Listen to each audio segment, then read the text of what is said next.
எல்லா கவலையிலிருந்தும் அல்லாஹ் அவரை விடுதலை செய்வான். கவலை இல்லாத மனிதர் உலகத்திலே இல்லை. சிலருக்கு காசு பணம் இல்லையேன்னு கவலை, சில பேருக்கு காசு பணத்தை வச்சே கவலை, சில பேருக்கு பிள்ளைகள் இல்லையே என்று கவலை, சில பேருக்கு பிள்ளைகள் தான் கவலை. அவங்களால படுற பிரச்சனையும் துன்பங்களும் நாளுக்கு நாள் சந்தித்துக் கொண்டிருக்கிறார்கள் இல்லையா? சில பேருக்கு பதவி பட்டம் இல்லையேன்னு கவலை, சில பேர் அதில் போய் உட்கார்ந்துட்டு ஏண்டா வந்து தொடங்கணும்னு கவலை. அப்போ கவலை இல்லாத மனிதர்களை வேறு விரிக்க முடியாது, பிரித்தெடுக்க முடியாது. அல்லாஹ் சொல்லுகிறான், இஸ்திக்ஃபார் செய்வதை வளமையாக்கி கொண்டால் எல்லா கவலையிலிருந்தும் மருந்தை அல்லாஹ் தருவான். கவலை தான் இன்றைக்கு உருமாறி மன அழுத்தத்தில் கொண்டு மனிதனை தள்ளி இருக்கிறது. மன அழுத்தங்கள், ஸ்ட்ரெஸ்ஸினால் பாதிக்கப்படக்கூடிய மக்களின் எண்ணிக்கை நாளுக்கு நாள் கூடிக்கொண்டே போகிறது. இந்த ஸ்ட்ரெஸ் தான் இதய நோய்க்கு மிகப்பெரிய மூலதனம், இதுதான் முக்கிய காரணம் என்று சொல்கிறார்கள். மற்ற விஷயங்கள்லாம் இருந்தாலும் கூட மன அழுத்தத்தின் உச்சநிலை தான் ஒரு மனிதனுக்கு மாரடைப்பு ஏற்படுவதற்கு முக்கிய காரணமாக இருக்கிறது. இதய சம்பந்தப்பட்ட கோளாறுகள் வருவதற்கு முக்கிய பிரதான காரணமாக இருக்கிறது என்கிறார்கள். அல்லாஹ்வின் தூதர் சொன்னார்கள், இந்த ஸ்ட்ரெஸ் இல்லாத வாழ்க்கையை நீங்கள் அனுபவிக்க வேண்டுமா? மன அழுத்தங்கள், பாரங்கள் எல்லாம் உங்கள் மனதிலிருந்து கீழே இறக்கி வைக்கப்பட வேண்டுமா? கவலை இல்லாத ஒரு சுதந்திர பறவையை போன்று நீங்கள் சுத்தி திரிய வேண்டுமா? அதிகமாக இஸ்திக்ஃபார் செய்யுங்கள் என்றார்கள். அல்லாஹ்விடத்திலே அஸ்தக்ஃபிருல்லாஹ் அஸ்தக்ஃபிருல்லாஹ் என்று சொல்லுங்கள். அவனிடத்திலே பாவ மன்னிப்பை ஒவ்வொரு நாளும் கேளுங்கள். நம்மிலே பலர் நினைத்திருக்கிறோம், பாவ மன்னிப்பு கேட்பதற்கென்று ஒரு வயது, காலம், வரம்பெல்லாம் இருக்கிறது, அப்போ வந்தா செஞ்சுக்கலாம். ஆனால் அது அப்படிப்பட்ட ஒரு அமல் அல்ல. எப்படி ஒவ்வொரு நாளும் தொழுகிறோம் இல்லையா? ஒவ்வொரு நாளும் தொழுகிறோம் 5 நேர தொழுகை. அதே போன்றுதான் ஒவ்வொரு நாளும் செய்ய வேண்டிய ஒரு சிறப்பிற்குரிய அமல் பாவ மன்னிப்பு, இஸ்திக்ஃபார். இதை செய்வதனால் கிடைக்கிற 2வது பலன், உங்கள் கவலைகள் எல்லாம் பறந்தோடும். அடுத்து முக்கியமாக ஸல்லல்லாஹு அலைஹி சொன்னாங்க, வரஸகஹு மின் ஹைஸு லா யஹ்தஸிப். அல்லாஹ் இந்த இஸ்திக்ஃபார் செய்யும் வளமை உள்ள மனிதருக்கு ரிஸ்கை கொடுப்பான். எப்படி கொடுப்பான்? அவர் எதிர்பாராத இடத்திலிருந்து கொடுப்பான். அவர் நினைச்சு கூட பார்த்திருக்க மாட்டார், இந்த இடத்துல இருந்தெல்லாம் நமக்கு ரிஸ்க் வழங்கப்படுமா என்று. ரிஸ்க் என்ன சாப்பாடு மட்டும் கிடையாது, வாழ்க்கைக்கு தேவையான எல்லாம் ரிஸ்க். உங்கள் வாழ்வாதாரத்திற்கு என்னவெல்லாம் தேவையோ, நீங்கள் வாழ்க்கை நடத்த, நாம் மூச்சு விடுவதற்கு, குடும்பத்திலே பயணிப்பதற்கு, சமூகத்திலே நாம் கலந்து உறவாடுவதற்கு, நம்முடைய குடும்பத்தை பராமரிப்பதற்கு, அன்றாடம் காலையிலிருந்து இரவு தூங்கும் வரை, சொல்ல போனால் 24 மணி நேரமும் நமக்கு என்னவெல்லாம் தேவைப்படுமோ எல்லாமே ரிஸ்க். கல்வியும் ரிஸ்க் தான், அதே போன்று செல்வமும் ரிஸ்க் தான், ஆரோக்கியமும் ரிஸ்க் தான், எல்லாம் ரிஸ்க். இந்த ரிஸ்கை அல்லாஹ் அறியாத புறத்திலிருந்து கொடுப்பான். யாருக்கு? இஸ்திக்ஃபார் செய்வதை வளமையாக்கி கொண்ட அந்த மனிதருக்கு என்று நபிகள் நாயகம் ஸல்லல்லாஹு அலைஹி வஸல்லம் அவர்கள் சொல்லித் தருகிறார்கள். எனவே அன்புக்குரிய சகோதரர்களே, இந்த புனிதமான ரமதான் மாதத்திலே அதிகமாக, குறிப்பாக நாம் எதிர்நோக்கி இருக்கக்கூடிய அந்த 2வது பகுதி, ரமதானினுடைய 2வது மையப்பகுதி, இதுதான் சொல்ல போனால் ரமதானில் முக்கியமான பகுதிகளில் இது ஒரு முக்கிய இடத்தை பெறுகிறது. எனவே அல்லாஹ்விடத்திலே அதிகமாக பாவ மன்னிப்பு தேடுவதை நாம் வளமையாக்கி கொள்ள வேண்டும். உலகத்திலே எந்த சமுதாயத்திற்கும் கொடுக்கப்படாத ஒரு வாய்ப்பை அல்லாஹ் முஹம்மது ஸல்லல்லாஹு அலைஹி வஸல்லம் உம்மத்துக்கு தந்திருக்கிறான். நமக்கு மட்டும்தான் பாவம் செய்தால் நாமே அல்லாஹ்விடத்திலே நேரடியாக முறையிடலாம், நாமே அதற்கான கூலியை, அதற்குரிய பரிகாரத்தை அல்லாஹ்விடத்திலே கேட்கலாம். இதற்கு முன்னால் உண்டான சமுதாயத்திற்கெல்லாம் அப்படி வாய்ப்பே கிடையாது. பாவம் செய்தால் என்ன செய்ய வேண்டும்? அதற்கு தண்டனை, அதற்கு கூலி, நீங்கள் உங்களை குத்தி கொலை பண்ணுங்கள். ஃபக்துலு அன்ஃபுஸஹும். பனு இஸ்ரவேலர்களே சிலர்கள் இருந்தார்கள், அவர்களுக்கு பாவம் செய்தால் அதற்கான தண்டனை என்ன தெரியுமா? அவர்களே கொன்று கொள்ள வேண்டும். ஒருத்தன் கொலை பண்ணிட்டான், பெரிய பாவம் தான். ஒருத்தன் விபச்சாரம் செஞ்சு போட்டான், பெரிய பாவம் தான். இதற்கு என்ன பரிகாரம்? அவனை மாய்த்து கொள்ள வேண்டும் அல்லாஹ் சொன்னான். ஆனால் முஹம்மது ஸல்லல்லாஹு அலைஹி வஸல்லம் உம்மத்துக்கு மட்டும்தான் சிறப்பான சில விஷயங்களை அல்லாஹ் செய்து கொடுத்தான். சிறப்பான விஷயங்கள். பள்ளிவாசலில் மட்டும்தான் தொழுகை என்பது கிடையாது. அல் அர்து குல்லுஹா மசாஜித், பெருமானா சொன்னார்கள். பூமி முழுக்க பள்ளிவாசல் தான், எங்கே நீங்கள் விரும்பினாலும் தொழலாம். ஆனால் பள்ளியில் தொழுதால் கூடுதலாக நன்மை கிடைக்கும், அது வேற விஷயம். பள்ளியில் தொழுதால் இரட்டிப்பான பன்மடங்கு நன்மைகளை அல்லாஹ் தருவான். அதிலும் குறிப்பாக ஜமாத்திலோடு தொழுதால் உங்களுக்கு 27 மடங்கு 25 மடங்கு கூடுதல் நன்மை கிடைக்கும். ஆனால் தொழுகை என்று வந்துவிட்டால் எங்கேனாலும் தொழலாம். அல்-அர்து குல்லுஹா மசாஜித். ஆனால் இதற்கு முன்னால் உண்டான சமுதாயத்திற்கு அப்படி எல்லாம் கிடையாது. குறிப்பிட்ட இடத்தில் வந்து அவர்கள் தொழுதால் மட்டும்தான் அவர்கள் தொழுகை ஏற்றுக்கொள்ளப்படும். நம்முடைய ஆடையில ஏதாவது அசுத்தம் பட்டுவிட்டால் கழுவி கொண்டால் போதுமானது. முன்னால் உண்டான சமுதாயத்திற்கு இப்படி இருந்தது. அந்த இடத்தை அப்படியே கத்தரித்து வெட்டி தூரே எறிய வேண்டும். ஆனால் பெருமானா ஸல்லல்லாஹு அலைஹி வஸல்லம் சமுதாயத்திற்கு அல்லாஹ் அப்படி வைக்கவில்லை. அதே போன்று நபிகள் நாயகம் ஸல்லல்லாஹு அலைஹி வஸல்லம் அன்னவர்களுக்கு கொடுக்கப்பட்ட அந்த சமுதாயத்திற்கு வழங்கப்பட்ட சிறப்பு அம்சங்களிலே ஒன்றுதான் ஒருவர் பாவம் செய்துவிட்டால் 2 சொட்டு கண்ணீர் வடித்து அல்லாஹ்விடத்திலே தௌபா செய்தால் போதும், அல்லாஹ் மன்னித்து விடுவான். 2 சொட்டு கண்ணீர் வரவில்லை என்றால் வருவதை போன்று நடியுங்கள் என்று பெருமானா சொன்னார்கள்.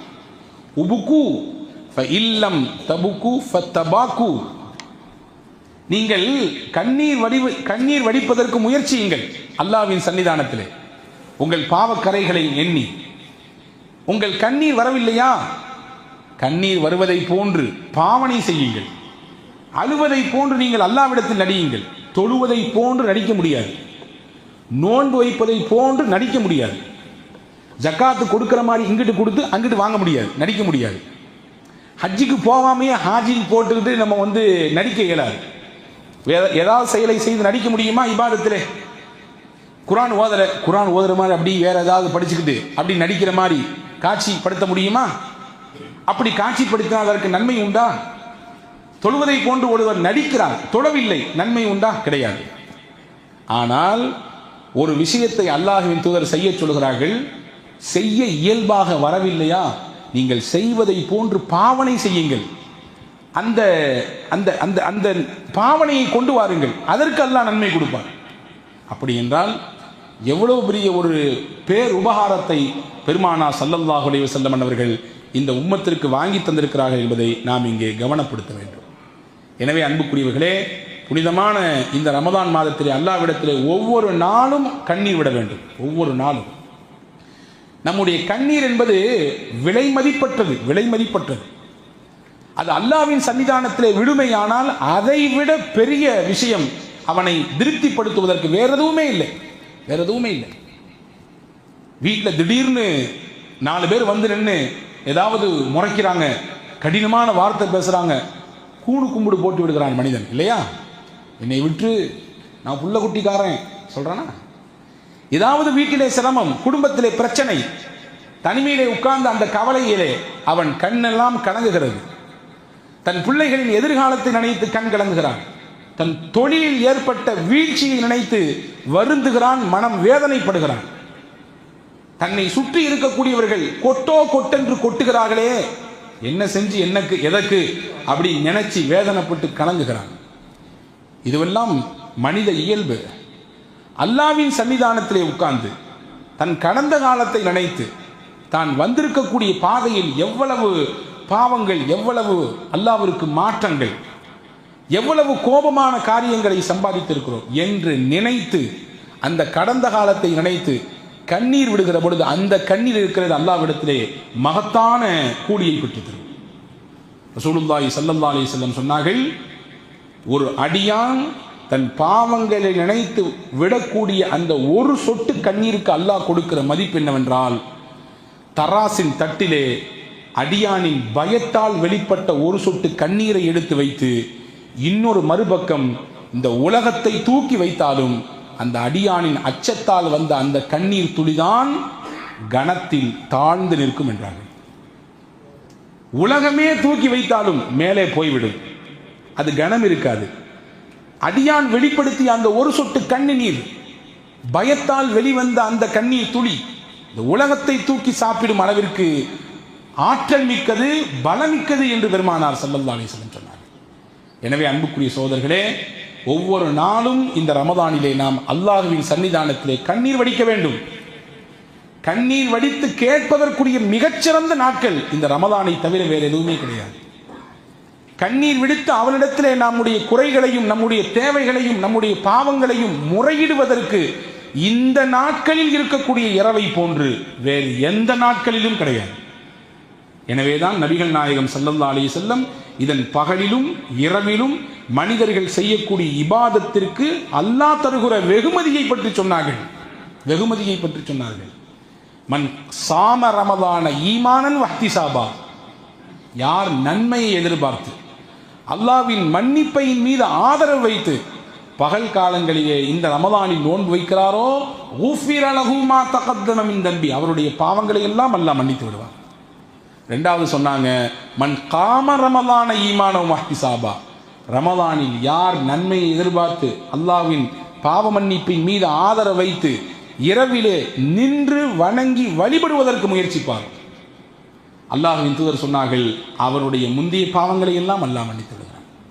இப்ப பாவ மன்னிப்பு தான் இந்த ரமதானிலிருந்து நமக்கான மிகப்பெரிய விஷயம். அதை எப்படியாவது அடைவதற்கு முயற்சிக்க வேண்டும்.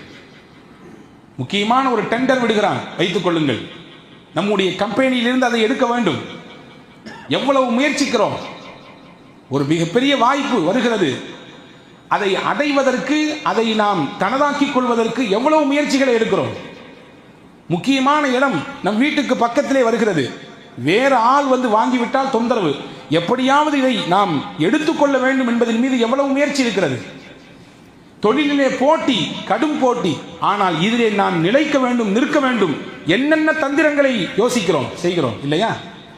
இந்த ரமதானில் நமக்கான தந்திரம், நமக்கான லட்சியம் அல்லாஹ்வின் மன்னிப்பை முழுமையாக பெற்றுவிட வேண்டும். அல்லாஹ்வின் மன்னிப்பை பெற்றவர்களாகத்தான் இந்த ரமதானை விட்டு நாம் கடக்க வேண்டும், நம்மை விட்டு ரமதான் போக வேண்டும். மன்னிப்பிற்கான பல வழிகளை மார்க்கம் சொல்லித் தருகிறது. அதிலே 3 விஷயத்தை மட்டும் சொல்லுகிறேன், கவனத்தில் கொள்ளுங்கள். அது ரமதானிலும் கடைபிடியுங்கள், ரமதான் அல்லாத நாட்களிலும் அதை பின்பற்றுவதற்கு முயற்சியுங்கள். 1, அல் முஹாஃபதத்து அல ஸலா, தொழுகையின் மீது பேணுதல் உள்ளவராக, தொழுகையை பேணி பாதுகாக்கக்கூடிய மனிதராக ஒருவர் இருந்தால் அல்லாஹ் அவரை நிச்சயம் மன்னிப்பான். தன்னுடைய மன்னிப்பின் வளையத்திற்குள்ளே அவரை கொண்டு வந்து விடுவான். எங்கே சுற்றி எங்கே வந்தாலும் அந்த நேரம் வந்துவிட்டால் அவருக்கு மணியோசை அடிக்க வேண்டும். தொழுகை இது ஃபரலை நிறைவேற்ற வேண்டிய நேரம். பள்ளிவாசலில் போய் முடிந்தால் நிறைவேற்று, இல்லை என்றால் நேரத்தை கடக்க விட்டு விடாதே, தொழுது விடு என்று உங்கள் உள்ளோசை உங்களை உணர்த்தி கொண்டே இருக்க வேண்டும். அப்படிப்பட்ட நபரா நீங்கள்? உங்கள் கையை கொடுங்கள், உங்களை விட சிறந்த நபர் வேறு யாரும் இல்லை. இந்த சிந்தனையில் உள்ள நபராக நீங்கள் வாழ்ந்தால் அல்லாஹ்வின் மன்னிப்பு நேரடியாக உங்களுக்கு எல்லா காலமும் கிடைத்துக் கொண்டே இருக்கும். நபிகள் நாயகம் கேட்டார்கள், அரஐத்தும் லவ் அன்ன நஹரன் பிபாபி அஹதிக்கும் யக்ஸிலு மின்ஹு குல்ல யௌமின் 5 மர்ரா, உங்கள் வீட்டுக்கு பக்கத்திலே ஒரு பெரிய ஆறு ஓடுகிறது, அதிலே நீங்கள் ஒரு நாளைக்கு 5 தடவை குளிக்கிறீர்கள். சொல்லிட்டு கேட்டாங்க, ஹல் யப்கா மின் தர்னிஹி ஷையா, அவர் உடலிலே ஏதாவது அசுத்தம் இருக்குமா, அழுக்கு இருக்குமா? ஒரு நாளைக்கு ஒரு தடவை குளிச்சாலே நீட்டா இருப்பலாம், ஆனா 5 தடவை குளிக்கிறார், ஏதாவது இருக்குமா அவர் உடம்பிலே? சஹாபாக்கள் சொன்னார்கள், நிச்சயம் இருக்காது யா ரசூலல்லாஹ். ஃபதாலிக மிஸ்ரு ஸலாத்தில் 5 யம்ஹுல்லாஹு பிஹின்ன அல் ஹதாயா, இப்படித்தான் ஒரு மனிதர் ஒரு நாளைக்கு 5 முறை தொழுது விட்டால் அவர் பாவங்கள் எல்லாம் அவரை விட்டு உருண்டு ஓடிவிடும். எப்படி 5 முறை குளித்தால் உடலிலே அசுத்தமோ அழுக்கோ நாற்றமோ இருக்காதோ, அப்படித்தான் ஒரு நாளைக்கு ஒருவர் 5 தடவை தொழுது விட்டால் அவர் பாவங்கள் அவர் உடலிலோ அவருடைய இன்ன பிற பாகங்களிலோ இருக்காது, அவர் தூய்மையாகி விடுவார் என்றார்கள் பெருமானார் ஸல்லல்லாஹு அலைஹி வஸல்லம். அப்ப பாவங்கள் அழிக்கப்படுவதற்குரிய முதல் காரணம் 5 நேர தொழுகையிலே நாம் கவனம் எடுக்க வேண்டும். ரமதானிலே பள்ளிகள் தோறும் கூட்டம் நிரம்பி வழிகிறது இல்லையா? 5 நேர தொழுகையும் ஜும்மாவை போன்றிருக்கிறது எல்லா பள்ளிகளும். ஏன் ரமதான் போய்விட்டால் மற்ற நாட்களிலே அந்த ஈடுபாடு வரவில்லை? நாம் நமக்கு நாமே கேட்டுக்கொள்ள வேண்டிய கேள்வி இது. எனவே பாவ மன்னிப்பை எதிர்நோக்கி இருக்கக்கூடிய நாம், ரமதானின் மூலமாக மன்னிப்பை அடைந்து விட வேண்டும் என்ற லட்சியத்தில் இருக்கக்கூடிய நாம், அதை தொடர்படியாக மற்ற மாதங்களிலும் பெற வேண்டும் என்றால் 5 கால தொழுகையிலே நீங்கள் நியமமாக பேணுதலாக இருங்கள். உங்களுக்கும் எனக்கும் நான் சேர்த்து சொல்லிக் கொள்கிறேன். 2வது காரணம், இஸ்பாகுல் உது வல் மஷி இலல் மசாஜித், ஒதுவை பரிபூர்ணமாக செய்வது, பள்ளிவாசலுக்கு முடிந்த அளவுக்கு நடந்து வருவது. இது உங்களை அல்லாஹ்விடத்திலே அந்தஸ்தை உயர்த்தி கொடுக்கும், உங்கள் பாவங்களை எல்லாம் போக்கும். அதற்கு ரசூலுல்லாஹ் கேட்டார்கள், அலா அதுல்லுக்கும் அலா மா யம்ஹுல்லாஹு பிஹில் ஹதாயா வ யர்ஃபஉ பிஹி தரஜாத், உங்கள் பாவங்களை எல்லாம் அழிக்கக்கூடிய, உங்கள் அந்தஸ்தை அல்லாஹ்விடத்திலே உயர்த்தி வைக்கக்கூடிய காரியத்தை உங்களுக்கு சொல்லித் தரட்டுமா என்று கேட்டு பெருமானா ஸல்லல்லாஹு அலைஹி வஸல்லம் சொன்னார்கள், இஸ்பாகுல் வுது அலல் மகாரி. மனம் வெறுக்கும் நேரத்திலும் கூட ஒதுவை பரிபூரணமாக செய்யுங்கள். ஒது செய்யக்கூடிய அந்த விதத்திலே பரிபூரணத்தை நீங்கள் கையாளுங்கள். ஒரு தடவை செய்வது ஃபர்து, 3 தடவை செய்வது சுன்னத். ஒவ்வொரு உறுப்புகளையும் கழுவது, அது எல்லா நேரத்திலும் அதை மிகச்சிறப்பாக கடைபிடியுங்கள். 1. அடுத்து சொன்னாங்க, வக்கஸ்ரத்துல் ஹுதா இலல் மசாஜித். பள்ளிவாசலுக்கு சில எட்டுக்கள் எடுத்து வைத்து நடந்து வாருங்கள். சில எட்டுக்கள். காரணம், நீங்கள் ஒவ்வொரு எட்டை எடுத்து வைக்கும் பொழுதும் ஒரு பாவம் அளிக்கப்படுகிறது, ஒரு அந்தஸ்தை அல்லாஹ் உங்களுக்கு உயர்த்துகிறான். உங்களுக்கான தரஜா அல்லாஹ்விடத்திலே உயர்ந்து போய்கொண்டே இருக்கும். அடுத்து சொன்னாங்க, வன்திபாரு ஸலாத்தி பஅத ஸலா. ஒரு தொழுகைக்கு பிறகு இன்னொரு தொழுகையை எதிர்பார்த்து காத்திருங்கள். ஒரு தொழுகைக்கு பிறகு இன்னொரு தொழுகை எதிர்பாருங்கன்னா, கரெக்டாக தக்பீர் கட்டின உடனே வர்றதை தவிர்த்துட்டு முடிந்த அளவுக்கு கொஞ்சம் முன்னாடி வந்து சுன்னத்தை தொழுதுட்டு அடுத்த ஃபரதுக்காண்டி எதிர்பாருங்கன்னு அர்த்தம். இப்போ இந்த 3மே உங்கள் பாவங்களை அழித்துவிடும், உங்களை அந்தஸ்தை அல்லாஹ்விடத்திலே உயர்த்தி காட்டும். இப்போ பாவ மன்னிப்புக்கு எளிமையாக நம் வாழ்நாள் முழுக்க பின்பற்றுவதற்குரிய வழியை பெருமானா ஸல்லல்லாஹு அலைஹி வஸல்லம் இதன் மூலமாக காட்டுகிறார்கள். 2. 3வது, பாவ மன்னிப்பை முழுமையாக பெறுவதற்குரிய வழிகளில் 3வது அல்லாஹ் அல் குர்ஆனிலே சூரா யாசீனிலே சொன்னான், இன்னமா துன்சிரு மனித்தபஅ ذிக்ர வஹஷியர் ரஹ்மான பில் கைப் ஃபபஷ்ஷிர்ஹு பிமக்ஃபிரத்தின் வஅஜ்ரின் கரீம். நபியே, நீங்கள் யாருக்கு அச்சமூட்டி எச்சரிக்கை செய்ய வேண்டும் என்றால், நம்முடைய உபதேசங்களை யார் பின்பற்றுகிறார்களோ 1. 2வது, வஹஷியர் ரஹ்மான பில் கைப். மக்களின் பார்வையை விட்டு ஒதுங்கி தனிமையில் இருக்கிற பொழுதும் ரஹ்மானை யார் பயப்படுகிறார்களோ. எல்லாரும் இருக்கும் பொழுது நம்ம இந்த காரியத்தை செஞ்சா நம்மளை எப்படி பார்ப்பாங்க, ஐயோ வித்தியாசமா பார்ப்பாங்களே அப்படின்னு நினைச்சு ஒரு விஷயத்தை விடுறது, பாவத்தை செய்யாம இருக்கிறது வேற.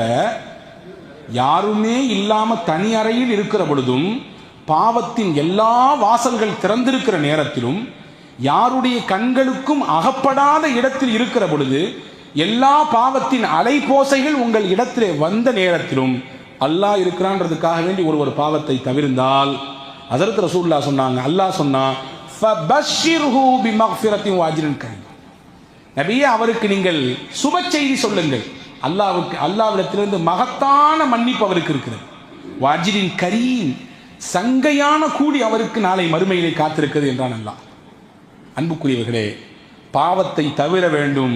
அது வெளிப்படையான பாவமானாலும் சரிதான், அந்தரமான பாவமானாலும் சரிதான், எல்லாரும் சேர்ந்திருக்கிற பொழுதாக இருந்தாலும் சரிதான். குறிப்பாக நம் தனிமையில் இருக்கிற பொழுது நம்மை தூண்டக்கூடிய சில பாவங்கள், நம் மன இச்சைகள் நம்மை அப்படி தட்டி எழுப்பக்கூடிய சில பாவங்கள், இதையெல்லாம் மனிதன் விடுகிற பொழுது அல்லாஹ்வின் மன்னிப்பிற்கு அவன் தகுதி உள்ளவனாக மாறுவான். தனிமை ஒரு மனிதனை ஆக உயரத்துக்கு உயர்த்தவும் செய்யும். அதே தனிமைதான் அதை பயன்படுத்த தவறினால் அவனை அதல பாதாளத்தில் கொண்டு தள்ளிவிடும். தனிமைதான் யாத்திகாஃப். அந்த யாத்திகாஃபிலிருந்து மனிதர்கள் அல்லாஹ்வை துதித்து வணங்கி அவனின் பக்கம் நெருங்குவதற்கு வாய்ப்பு இருக்கிறது. எத்தனையோ நபிமார்கள் தனித்திருந்தார்கள். தனித்திருந்த அல்லாஹ்வை திக்ர் செய்ததற்கு பிறகுதான் நுபுவத் என்ற பேரொளியை பெறுகிற அளவிற்கு ஆற்றல் பெற்றார்கள், வரலாற்றிலே பார்க்கிறோம். ஆனால் அதே தனிமைதான், அதை பயன்படுத்த தவறினால் பல விளைவுகளை, பல்வேறு சறுக்கல்களை வாழ்க்கையிலே சந்திக்க நேரிடும். உமர் இப்னு அப்துல் அசீஸ் ரஹிமஹுல்லா, உங்களுக்கு எல்லாம் தெரியலாம், 2வது ஜனாதிபதி என்று வரலாற்றிலே சிறப்பு பெயர் பெற்றவர்கள். அவர்கள் பற்றி வரலாற்றில் எழுதுறாங்க, உமர் ரலியல்லாஹு அன்ஹு என்ன தன்மலா இருந்துச்சோ அப்படியே அச்சு அசலா அவர்கிட்ட இருந்துச்சாமா. நீதத்தின் உறைவிடம் அவர் எளிமையின் மறு உருவம் உமர் இப்னு அப்துல் அசீஸ். சொல்ல போனால் வரலாற்றில் எப்படி எழுதுறாங்க, 4 குலஃபா உர் ராஷிதீன்கள் இருந்தாங்க, 5வது குலஃபா உர் ராஷிதீன் உமர் இப்னு அப்துல் அசீஸ் எழுதுறாங்க. அவ்வளவு சிறப்பான ஆட்சியை கொடுத்தவர். இந்த சிந்தனையும் இந்த தார்மீக பொறுப்பும் அவருக்கு எப்படி கிடைத்தது? வேற எப்படியும் கிடைக்கல, அவங்களுடைய சந்ததி, அவங்களுடைய முன்னோர்கள் வழியாக அப்படியே அவருக்கு கிடைத்தது. வரலாற்றில் எழுதுகிறார்கள், உமர் ரலியல்லாஹு அன்ஹு அவருடைய ஹிலாஃபத்தின் காலத்திலே இரவிலே ரோந்து போகிறார்கள், ஊரை அப்படியே கண்காணிக்க. போகிற இடத்திலே ஒரு வீட்டிலே உள்ளே இருந்து சத்தம் கேட்கிறது. ஒரு இளம்பெண் பாலை கறந்து வைத்திருக்கிறாள். அந்த இளம்பெண்ணுடைய தாயார் அந்த பெண்ணிடத்திலே சொல்லுகிறாள், கொஞ்சம் தண்ணியை ஊற்றி கலந்து மக்களுக்கு டிஸ்ட்ரிபியூஷன் பண்ணலாம் அப்படின்னு சொல்றாங்க.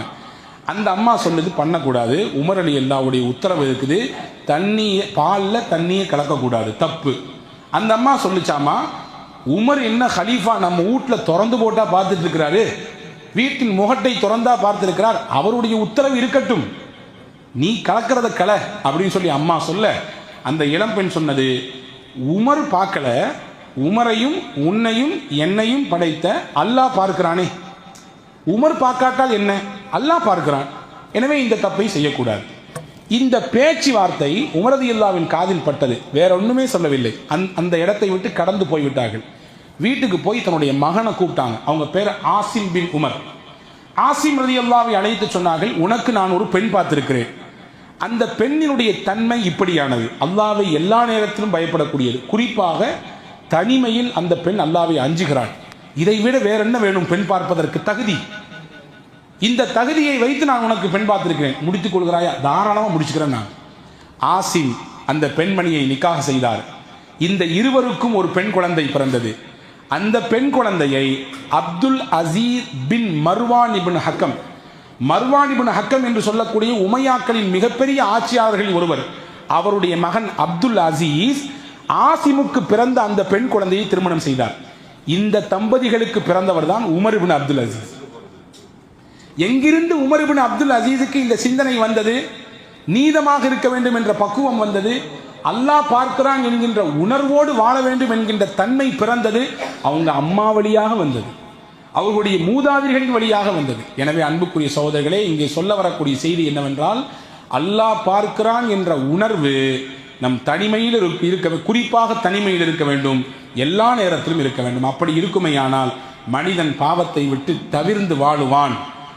அப்படிப்பட்ட சிந்தனையில இருக்கக்கூடியவர்களுக்கு அல்லாஹ் முழுமையான மன்னிப்பை தருவான் என்று அறிஞர்கள் சொல்கிறார்கள். ஆக இந்த 3 விஷயத்தை நாம் கவனத்தில் வைத்து அதை செயல்படுத்த முனைவுமையானால் வல்ல ரஹ்மானின் பரிபூரணமான மன்னிப்பை பெற முடியும்.